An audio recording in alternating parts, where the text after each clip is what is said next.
오늘은 2021년의 마지막 주일입니다.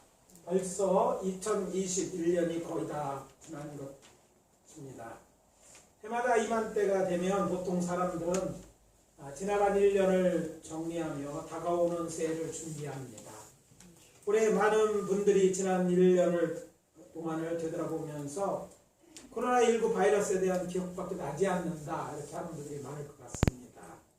특히 소상공인들이나 사업을 하시는 분들은 작년에 이어서 올해 한 해 동안도 경제적 큰 어려움을 겪었기 때문에 정말 올해 어떻게 지냈나 이런 생각을 하면서 내년을 계획할 거라고 생각합니다. 그렇지만 상황이 이렇다 보니까 내년 하면 이런저런 염려와 걱정뿐인 분들도 많이 계시리라 이렇게 생각을 합니다. 그렇지 않아도 나이 들면서 늘어나는 것이 있다고 그러죠. 주로 이제 뱃살, 주름살, 흰머리 뭐 이런 것뿐이라고 하는데 더 늘어날 것 같은 불길한 예감이 들기도 할 것입니다. 하지만 여러분 희망을 가지시기 바랍니다. 오늘 말씀 주께서 그래서 준비시킨 말씀으로 알고 올해 마지막 주일인 오늘 힘이 되는 주의 말씀으로 염려하지 말라 라는 제목으로 말씀을 전하고 은혜를 나누도록 하겠습니다. 뭐 하지 말라고요? 염려하지 말라. 염려하지 말라. 옆에 있는 사람들에게 한번 얘기해 줍시다. 뒤로 없으면 앞뒤로 염려하지 마십시오. 염려하지 마십시오. 그래서 말씀드립니다. 이런 염려는 하지 마십시오. 동서고금을 막론하고 인간에게 먹고 사는 문제는 가장 근본적인 욕구입니다. 때문에 잘 먹고 사는 것이 인간의 오래되었지만 지금도 변함이 없는 바람인 것입니다. 그리고 먹고 마실 것이 없고 입을 옷이 없어 염려한다는 것은 그 형편이 지극히 어렵고 힘든다는 말일 것입니다. 정말 이런 때에 힘이 없고 가난한 자들이 할 수 있는 일이라고는 아마 기도하는 일뿐일 것이라고 생각됩니다. 오늘 본문은 이런 때 공생애를 시작하신 우리 주 예수님께서 천국 복음을 전파하시고 모여든 한 무리의 제자들을 보시고 산에 올라가 저들에게 선포하신 말씀, 곧 산상수훈 중에 나오는 말씀입니다. 사실 성서 시대에 특히 신약 시대의 유대인들은 대부분 가난했습니다. 왜냐하면 저들 대부분은 농부였기 때문입니다. 그리고 그들이 살던 지중해 연안의 팔레스타인 땅은 대부분 광야를 끼고 있는 산지였기 때문에 농사 짓기에는 적합한 곳이 아니었습니다. 그것은 또 중동 지방이잖아요. 중동 지방이기 때문에 무덥고 뭐가 많이 오지 않겠어요? 비가 많이 오지 않는 지역입니다. 특히 브에르사바 남쪽으로는 땅이 넓게 있어도 연간 강수량이 100mm도 안 되기 때문에 즉 메마른 땅입니다. 그래서 광야죠. 사람이 터잡고 살기에는 부족한 곳입니다. 언제나 메마른 땅입니다. 또 그나마 브에르사바 북쪽에 중앙산지에 광야가 있는데 그곳은 비가 오면 풀이 자라 양이나 염소를 먹일 수 있는 그런 땅입니다. 아브라함과 이삭과 야곱 같은 족장시대의 주요 무대인 이곳을 성경은 젖과 꿀이 흐르는 땅이라고 부릅니다. 왜 그렇게 불렀을까? 사실 생각해보면 반유목민이었던 저들에게 이것은 목축하기에 좋은 곳입니다. 농사에서도 종류가 있잖아요. 목축하기에는 좋은 곳이라는 말이죠. 그래서 중앙산지에 위치한 세겜과 실로는 분지지역입니다. 그래서 그곳에는 그래도 넓지는 않지만 분지라서 밀농사를 지을 수 있고 또 일부 지역은 완만한 경사지이기 때문에 미리 안 되면 보리농사로 지어서 양식을 얻을 수 있었습니다. 물론 아주 크지 않지만 이 팔레스타인의 제일 비옥한 지역은 중앙산지 북쪽에 동으로 요단 골짜기, 요단 계곡이죠. 있는 벳산에서 서쪽으로 갈멜사까지 길게 길쭉하게 밀농사를 지을 수 있는 아주 비옥한 이스라엘 평원이 있어서 다행입니다. 그렇지만 당시의 대부분의 사람들은 이렇게 풍부한 곳에서 넉넉하게 양식을 먹고 살았던 것은 아닙니다. 거기에다가 신약시대는 어떤 시대입니까? 유대는 헬라 시대에 신앙의 자유를 얻기 위해 당시 제사장 가문이었던 마카비 일가를 중심으로 수리아를 상대로 싸워 독립한 국가가 되었습니다. 그러나 이제 신약시대 즈음에 그 나라 하시몬 왕조라고 부르는 이 유대는요, 왕위를 놓고 형제끼리 싸우다가 AD 63년에는 BC 63년에는 로마 제국의 한 속국이 되어버렸습니다. 그리고 속국만 되어진 것이 아니라 그 땅을 다스리는 사람은 유대인이 아니라 이두메 사람이었던 헤롯 왕이 다스리고 있었 때가 바로 이 신약시대의 첫 우리가 알고 있는 복음서의 배경이 되는 때인 것이죠.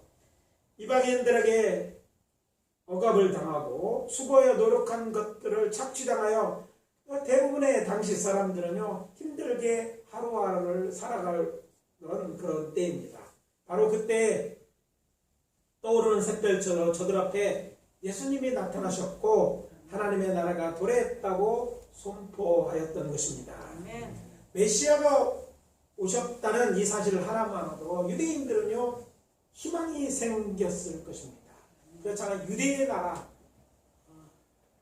다윗 왕의 후손이 다스리는 그런 나라, 독립된다는 것입니다. 누구에게 빼앗길 필요가 없는 나라가 생긴다는 그런 내용이었기 때문에 그것 자체로만 복음이었고 기쁜 소식이었습니다. 그런데 메시아이신 예수님, 당시의 사람들은 긴가민가 했을 것이지만 메시아를 기도되는 예수님이 저들을 향하여 이렇게 선포하십니다. 무엇을 위하여? 목숨을 위하여 무엇을 먹을까? 무엇을 마실까? 몸을 위하여 무엇을 입을까? 염려하지 말라. 이렇게 말씀하시는 거죠. 그런데 예수님께서 이 말씀을 누구에게 하셨는지 중요하지 않습니까? 누구에게 하셨을 것 같습니까? 앞에서 잠깐 언급한 것처럼 예수님을 따르던 무리, 곧 제자들에게 이 말씀을 하셨다는데 우리는 귀를 기울여야 할 것입니다.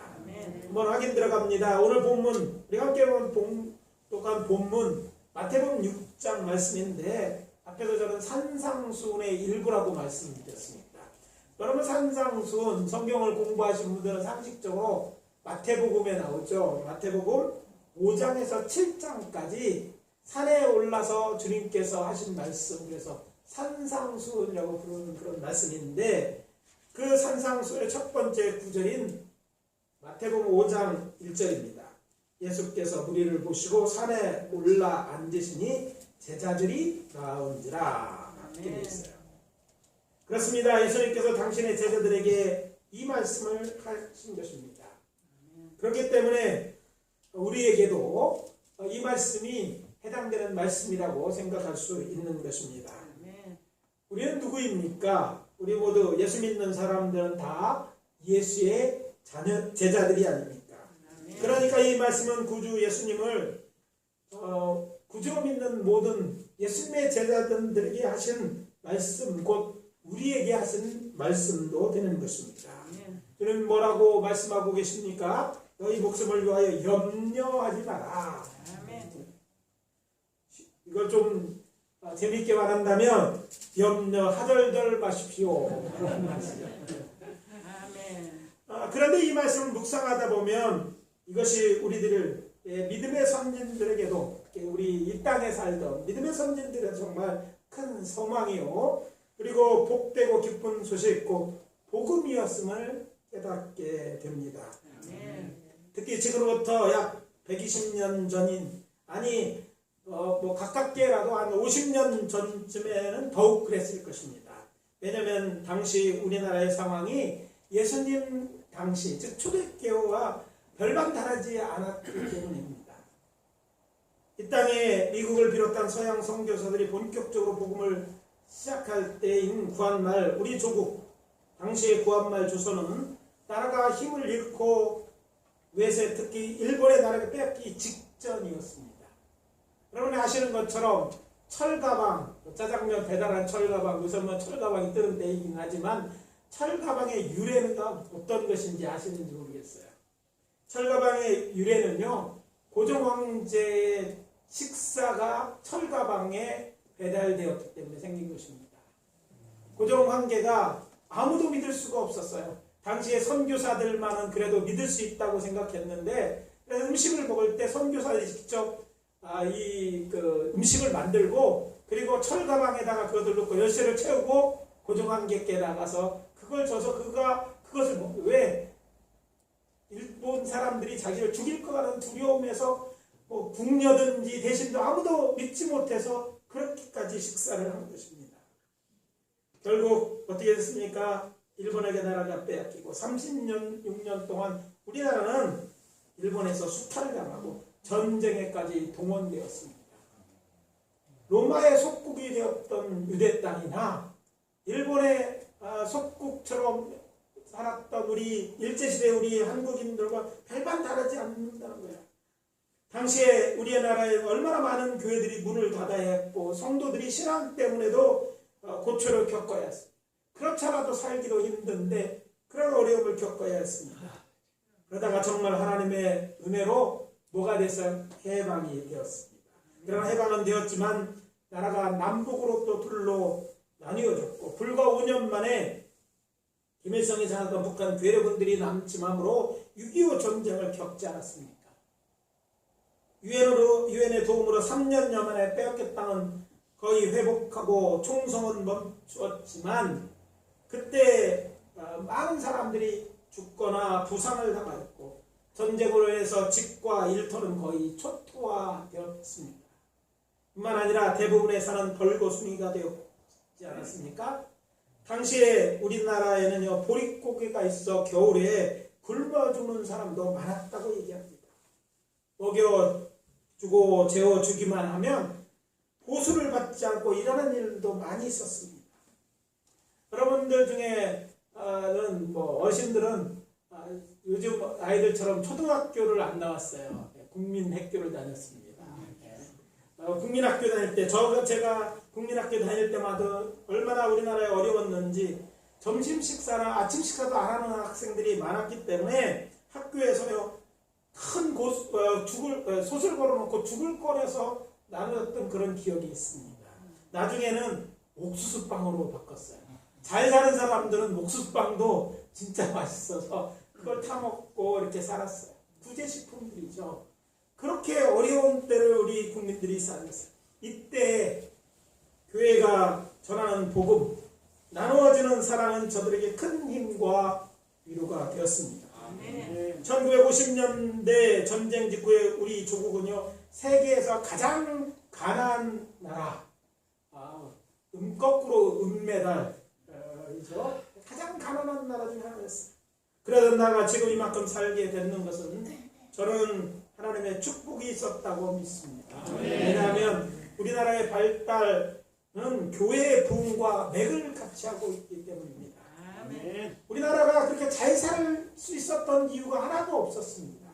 주변은 여전히 지금도 그렇지만 세계 불량 국가 중에 최고 불량 국가로 얘기는 소련, 중국, 일본이 옆에 있잖아요. 거기다 이제 북한까지 더해서 있는데 이네 둘러싸여 있어요. 자원이 많습니까? 땅이 넓습니까? 사람이 많습니까? 그런 어려운 가운데 교회가 부흥할 때 놀랍게도 우리나라도 이렇게 부흥돼서 불과 50여 년, 길게 잡아서 70여 년에서 이렇게 엄청난 부흥을 이뤘어요. 저는 이 부흥에는 목숨을 위하여 무엇을 마실까? 무엇을 먹을까? 무엇을 마실까? 몸을 위하여 무엇을 입을까? 염려하는 이 말씀을 믿고 교회의 사람들이 모여서 그 하나님 앞에 기도했을 때 우리의 믿음의 선진들의 기도의 응답으로 하나님께서 저들을 축복하셨다고 믿는 것이죠. 지금은 OECD 경제협력개발기구이죠. 중 6번째로 큰 원조를 공유하는 공유국이 되었습니다. 2차 세계대전이 끝나자 새로이 탄생된 독립국가가 85개국이나 되지만 산업화와 민주화에 성공한 나라는 유일하게 우리나라뿐입니다.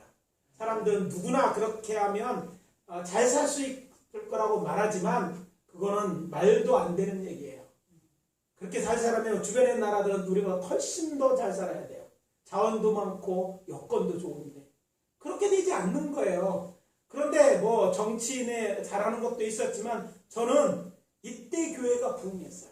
하나님 교회가 부흥했다면 많은 사람들이 교회에 나와서 하나님 앞에 기도하고 하나님이 축복해 주셨다고 믿는 것입니다. 아멘. 그래서 말씀드립니다.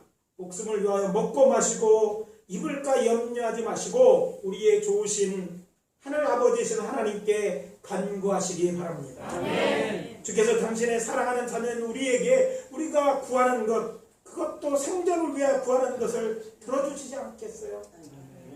단지 먹고 마시는 것만 주시겠습니까? 우리에게 필요한 것을 더 주실 것이라고 저는 믿습니다. 아멘. 풍성하게 채워 주실 것입니다. 아멘. 올해도 주셨듯이 내년에도 주실 것입니다. 아멘. 그것을 믿고 신앙생활 하시기를 바라는 것입니다. 아멘. 그래서 말씀드립니다. 염려하는 일은 지금 당장 멈추십시오. 예수님께서는 내일 일은 어떻게 하라고 했어요? 내일이 염려하라고 그러잖아요. 그 내용을 읽어보면 이렇습니다. 내일 일을 위하여 염려하지 말라. 내일 일은 내일이 염려할 것이 한낱 괴로움은 그날에 족하니라. 아멘. 내일은 누가 사람이 아니라 내일이 염려하라. 무슨 말입니까? 오늘 괴로움 겪는 것도 힘든데 왜 일어나지 않날지도 모르는 내일까지 염려하고 사느냐 하는 얘기입니다.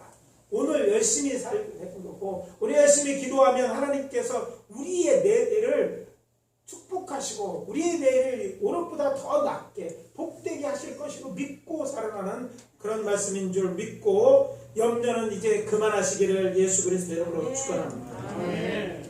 우리가 염려하지 않아도 되는 것은 두 가지 이유 때문입니다. 우리가 염려하지 않아도 되는 것은 먼저 염려한다고 문제가 해결되는 것이 아니기 때문입니다. 이런 이야기가 있습니다. 죽음이 한 도시를 향해 가다가 한 사람과 만나 잠시 나눈 이야기입니다.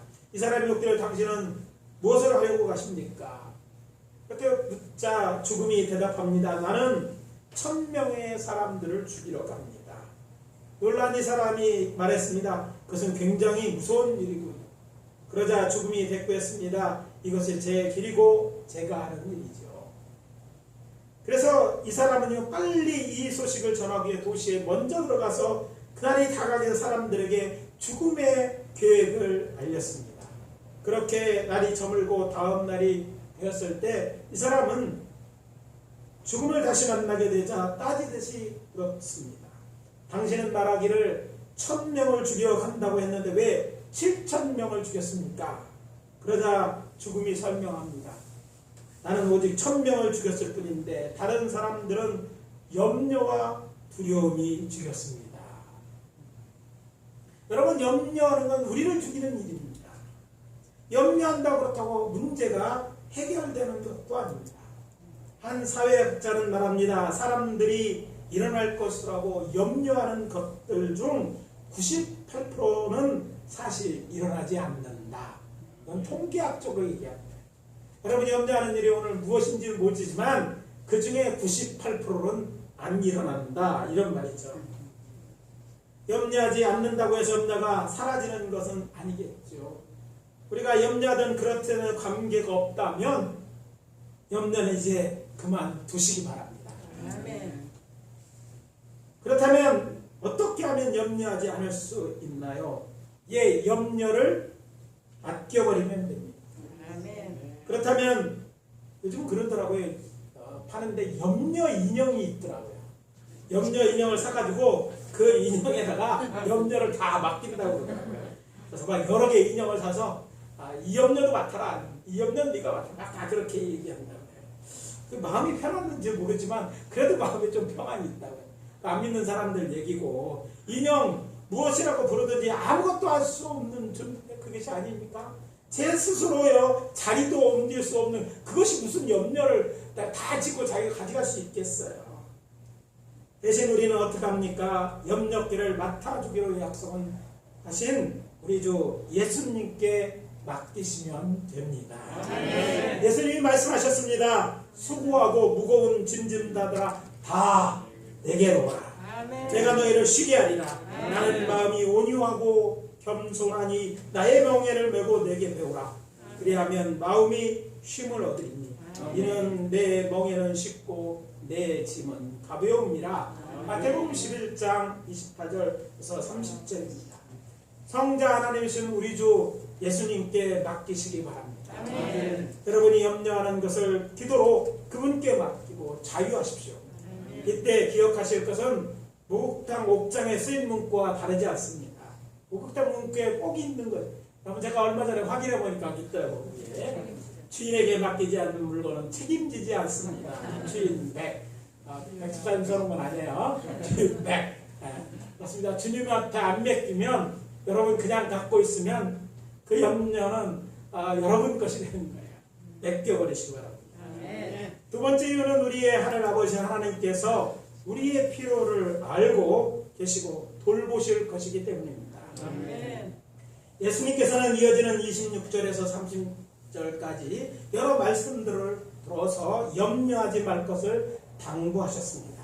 아니 생각해보면요, 오직해서 이렇게 설명하셨나 생각해보면 그래도 염려가 되기 때문에 그러지 않나 하셨던 것 같아요. 먼저 공중의 새를 보라고 말씀하십니다. 그리고 들의 백합화를 보라고 하신 것입니다. 공중의 새는 심지도 않고 거둬들이지 않고 창고에 모아들이지 않지만 하늘 아버지께서 기르신다고 하셨고, 염려함으로 또 키를 한 자나 자라게 하시느냐고 물어보신 다음에 한 자는 30cm 정도 자라시느냐 물으신 다음에 내일 아궁이에 던지는 들풀에 불구한 백합화를 하나님이 아름답게 기르시는데 하물며 너희를 보호하시고 필요한 것을 채워주지 않겠느냐고 말씀하셨습니다. 생각해 보십시오.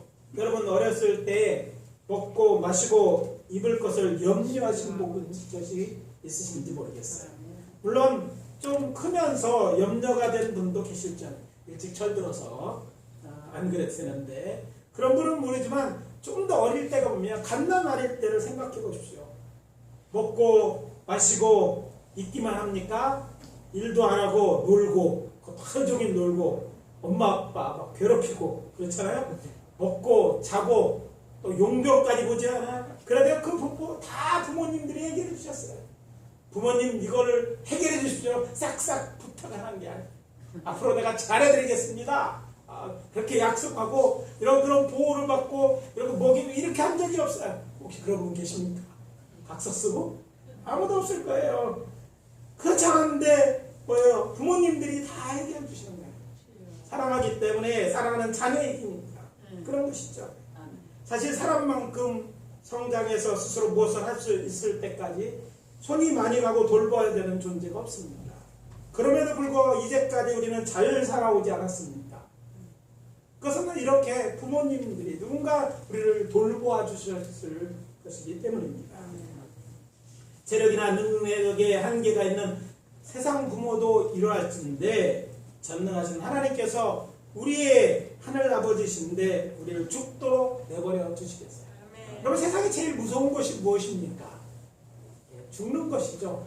여러분 죽는 걸 두려워하지 않는다면 큰 문제가 되지 않아요. 제가 이제 성지순례를 가고 어려운 때도 이럴저럴 벌리는 표현이죠. 저보로 용감하다고 얘기해요. 근데 저가 용감해서 그런 것도 아니에요. 저는 이렇게 생각합니다. 이렇게 해서 최악의 사건이 뭘까? 죽는 거더라고요. 죽기밖에 돼? 죽으면 어디 가지? 천국 가. 그러니까 용감하게 하는 거예요. 왜? 죽으면 천국 가고 살아다 일하면 하는 것이고, 그런 위험을 감당하니까 남들이 보기에 용감하지만 믿는 구석이 있기 때문입니다. 여러분은 하나님을 믿습니까? 하나님이 여러분에게 정말 여러분을 사랑하셔서 여러분의 죄를 용서해 주고 하나님의 자녀로 마지막에 죽었을 때 영생을 주실 거라고 믿습니까? 그러면 뭐 더 어려울 게 뭐가 있어요? 죽기밖에 더 하겠느냐고 살고 앞으로 나아가십시오. 하나님 체면을 생각하셔라도요, 여러분을 그냥 쓸데없이 죽게 내버려 주지 않아요. 아니 그가 어려움을 당하면 누가 하나님이 손해입니까? 하나님이 손해잖아요. 하나님 아들 저렇게 죽였다. 하나님 영광을 가릴 거 아니에요. 하나님 체면 생각하셔도 사랑하셔서 물러나시지만 우리를 붙들어 주시고 우리를 축복하지 않겠어요. 그런 믿음이 좀 있어야 될 줄 믿습니다. 염려는 믿음의 결여예요. 사실은 믿는 거예요. 뭐 특별해서가 아니라 단순하게 생각하면 돼요. 죽으면 어디 간다? 천국 간다. 정말 천국 간다. 그렇잖아요. 죽으면 천국 가는데 그렇잖아요. 하나님께 기도하고 하나님을 의지했는데 그래도 뭐 어차피 살다가 다 죽는 거 아닙니까? 그러니까 담대하시고 죽게 그냥 맡겨보세요. 내가 해도 안 되는 거, 내가 쫓아다녀도 안 되는 거라면 할마치를 했잖아요. 딱 맡기고 하나님 저는 못합니다. 하나님이 하십시오. 나는 하나님의 종이 아닙니까? 나는 하나님의 자녀가 아닙니까? 하나님 이건 아버지가 책임지셔야 돼요. 이렇게 맡기고 여러분은 자유하시고 여러분의 주어진 일을 열심히 그냥 노력하고 하는 거예요. 그러면 하나님이 하실 줄 믿습니다. 네. 하나님께서 사랑하는 우리를 죽도록 내버려 두시겠습니까? 하나님의 한번 우리가 기적이라는 것 하나님에게는요 그 별거 아닌 일이에요. 그냥 일상적으로 하실 수 있는 일이지 않습니까? 그래서 근심, 걱정, 두려움, 무서움에 더 이상 갇혀 살지 않고 여러분을 구원하시는 하나님만 바라보고 여러분 앞으로 나아가시기 바랍니다. 하나님이 도와주실 것입니다. 왜? 하나님은 우리의 하늘 아버지이기 때문입니다. 좋으신 아버지이세요. 좋지 않은 아버지 생각하지 마세요. 하나님은 다릅니다. 좋으신 하늘 아버지입니다. 도와주실 것입니다. 그리고 염려에 대한 마지막 메시지는 이것입니다. 너희는 염려하는 대신 먼저 해야 할 것을 먼저 하라. 우리 주님께서는 너희가 염려하는 무엇을 먹을까, 무엇을 마실까, 무엇을 입을까 하는 것들은 다 이방인들이 구하는 것이니 염려하지 말고 이것들을 하라고 명하셨습니다. 본문 33절입니다. 너희는 먼저 그의 나라와 그의 의를 구하라. 그리하면 이 모든 것을 너희에게 더하시리라. 아멘. 그의 나라가 뭡니까? 주의 나라이죠. 하나님의 나라를 뭅니다. 먼저 하나님의 나라를 구하고 먼저 하나님의 의를 구하면 이 모든 것을 너희에게 더하시라고 하시는 거죠. 이렇게 두 가지를 말씀하셨습니다. 먼저 하나님의 나라를 구하라. 여기 하나님의 나라를 먼저 구하라고 말씀하셨는데 하나님의 나라를 소망하고 하나님의 나라가 이 땅에 확장되도록 힘쓰라는 말인 것입니다. 사실 우리 그리스도인들은 모두 두 나라의 국민입니다. 하나는 눈에 보는 나라, 즉 대한민국 국민이고 다른 하나는 눈에 보이지 않는 나라인 하나님의 나라의 국민입니다. 특별히 하나님의 나라 곧 하나님이 통치하시는 나라는 영적인 나라를 말합니다. 따라서 눈에 보이는 나라 곧 세상 일보다 먼저 보이지 않는 나라 곧 하나님의 나라를 위한 일, 주의 일을 하라고 말씀하신 것입니다. 왜냐하면 이 세상은요 영원하지 않으며 우리는 잠시 이곳에 살지만 언젠가 앞서거니 뒤서거니 하면서 영원한 하나님에 들어가서 하나님의 나라에서 영원히 살 것입니다. 잠깐 있을 이 세상을 위하여 살지 말라는 것입니다. 죽을 때 세상의 모든 것을 잊혀버려질 것이고 육신과 함께 땅 속에 묻혀버릴 것입니다. 그리고 그의 의를 구하라는 말씀은 세상의 의와 하나님의 의가 다르다는 것입니다. 분명한 것은 세상의 의는 절대적인 의가 결코 아닙니다. 일시적이고 상대적입니다. 예를 들어 왜구를 물리친 이순신 장군, 우리에게는 영웅이지만 일본인들에게 특히 어떤 사람들에게는 뭐예요? 조상들의 원수이기 때문입니다. 그렇잖아요? 우리에게 윤봉길 의사는요 의사잖아요. 독립을 위하여 이렇게 힘쓴 사람입니다. 그런데 일본인들에게는 테러범에 불과합니다. 그렇잖아요? 그들 입장에서 보면 반면에 하나님의 의는 본질적이고 영원한 것입니다. 영원한 의죠. 그런데 이 말씀에서 놓치지 말아야 할 것은 하나님의 나라를 구하고 하나님의 나라를 구하는 자들에게 만왕의 왕이요 만주의 주신 우리 주 예수님의 약속이 있는 명령이라는 것입니다. 아멘. 그것이 무엇입니까? 그리하면 이 모든 것을 너희에게 더하시랴. 너희들이 염려하는 그것들에 대해서 주는데 너희들이 구하지 않은 것 더해서 주실 것이다. 그런 말인 것이죠. 너희들이 구하는 먹을 것, 마실 것, 그리고 입을 것 같이 필요한 것들을 너희에게 어떻게 주신다고요? 풍족하게 주셔서 이 세상에서도 누리게 하실 것이라는 얘기예요. 아멘. 단지 영원한 나라에서 는다면 이 세상과 상관없는 것이라면 그냥 기대하는 것으로 끝내야 될지 모르지만 그 약속이 아닌 거예요. 사실 처음부터 창조주 하나님은요, 인간을 두신데 어디에 두셨다고? 에덴 동산에 두셨다고. 에덴 동산이 낙원이었어요. 에덴 동산은요, 하나님께서 모든 것을 인간을 위해 만드신 것이에요. 다 누리는 것, 다 공짜였어요. 떨을 따라서 농사질 필요가 없어요. 열리는 열매 따먹고 그곳에서 하나님께서 하나님의 주님을 관리하는 일만 하면 되는 거예요. 철을 따라 다 계절을 따라 다 나오도 누가? 하나님이 다 준비하신 거예요. 우리는 그냥 거저 뭐하라? 누리면 되는 거예요. 자유하게 서로 사랑하고 하나님과 함께 교제하는 이런 곳이었어요. 근데 저들이 그것을 아담과 하와가 요구했기 때문에 이걸 허락하셨을까요? 아니죠. 사실 제일 마지막에 지은 거 아담과 하와였어요. 하나님이 짓기도 전에 생각하시고 저들에게 필요한 것을 다 준비해 놓고 마지막에 아담과 하와를 창조 그것에 두신 거예요. 그것을 누리게 하신 거예요. 그것을 살게 하신 거예요. 우리가 염려하는 게 무엇입니까? 그거 염려하는 것, 여러분 그걸 얻으려고 여러분 얼마나 많은 수고를 하고 있습니까? 일주일 동안 수고했다 여기 왔고 또 어제 밤늦게까지 수고하다 이곳에 온 분들도 계실 거예요. 그런데 그런 것들이 다 없이 하나님은 모든 걸 준비, 그냥 누리고 살도록 행복하게 살도록 준비하시는 것입니다. 이것뿐입니까? 물론 이 낙원은 아담과 하와를 잃어버렸지만 하나님이 이제 새롭게 준비하시는 영원한 남은 새 예루살렘 성에도 그렇게 하실 것입니다. 그러나 이것이 전부가 아니라 우리가 사는 이 세상에서도 우리가 사는 동안에서도 하나님 우리가 구하는 이런 것들을 풍성하게 누리게 해줄 것이란 약속인 것입니다. 그냥 구하는 것만 주겠다가 아니라 모든 걸 풍성하게 되겠다. 얼마만큼 아니라 더하여 주시겠다. 하여튼 일단 넉넉하게 주시겠다는 그런 얘기입니다. 겨우 먹고 사는 정도가 아니라 풍성하게 누리도록 그 안에서 자유를 하나님 하시겠다 축복하셨어요.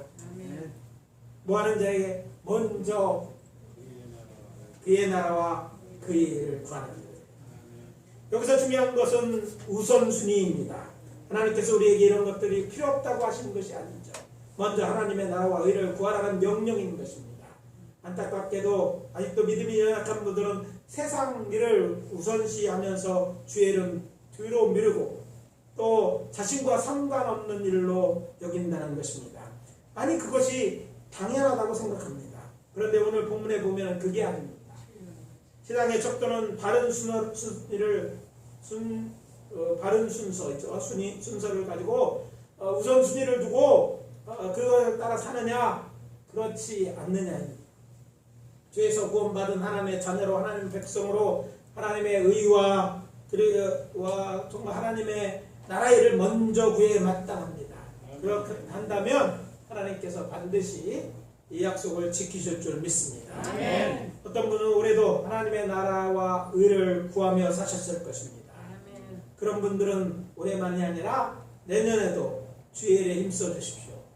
아니 이제까지 그리하지 못했을지라도 내년에는 반드시 먼저 하나님의 나라를 구하고 하나님의 일을 구하심으로 주께서 어떻게 우리의 삶을 축복하시는지 보고 누리고 간증하게 되시기를 예수 그리스도의 이름으로 축원합니다. 아멘. 이제 오늘 말씀 마무리합니다. 세상 사람들처럼 과거의 당신처럼 무엇을 먹을까 무엇을 마실까 무엇을 입을까 하는 세상 염려를 멈추십시오. 대신 하나님의 나라와 그 일을 위하여 살아가심으로 내년에는 올해보다 더 풍성한 삶을 누리게 되시기를 예수 그리스도의 이름으로 축원합니다. 아멘. 기도하겠습니다. 사랑과 자비 하나님의 은혜를 감사합니다. 오늘 한 해를 끝나면서 새해를 맞이하는데 여러 가지 염려 가운데 있는 우리들을 향하여서 이 말씀 주시는 줄 믿습니다. 염려하지 말라는 주님의 말씀처럼 이제 우리가 염려하지 않기로 작정합니다.